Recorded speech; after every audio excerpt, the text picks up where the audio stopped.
When the Cleveland Browns traded Baker Mayfield to the Carolina Panthers, Jimmy Garoppolo became the last man standing on this offseason's veteran quarterback carousel.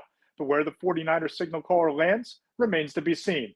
Garoppolo is still recovering from offseason shoulder surgery and the combination of his price tag, because the acquiring team would take on a $25 million cap hit this season, and a limited market could make striking a deal nearly impossible for Niners GM John Lynch. However, as one NFL executive tells me, San Francisco has, quote, zero leverage, unquote, and they're going to need to decide whether they can actually trade Jimmy Garoppolo or will be forced to release him before the season begins. So where does Garoppolo land? Four teams come to mind. The Cleveland Browns and Seattle Seahawks would presumably be the favorites in any sweepstakes that would develop. The Browns, of course, make sense for obvious reasons as an insurance policy on a potential lengthy Deshaun Watson suspension, and the Seahawks might be a destination as well because they may or may not be sold on Drew Lock as their long-term solution at quarterback.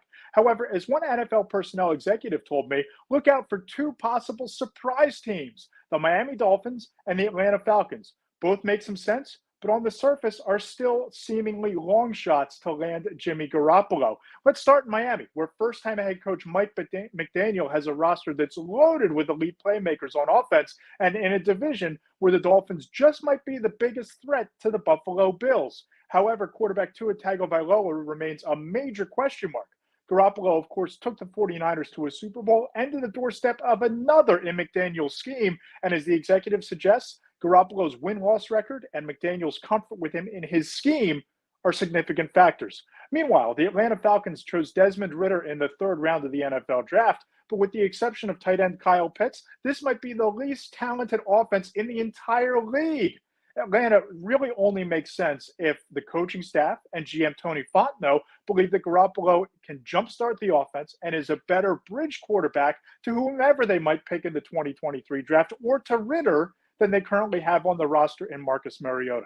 One thing is certain, though, as training camps open up around the league, Garoppolo will likely be the most sought-after veteran quarterback should disaster strike and a team lose their starter due to injury sometime between now and the start of the regular season. So that makes this situation worth monitoring not only for the 49ers, but the rest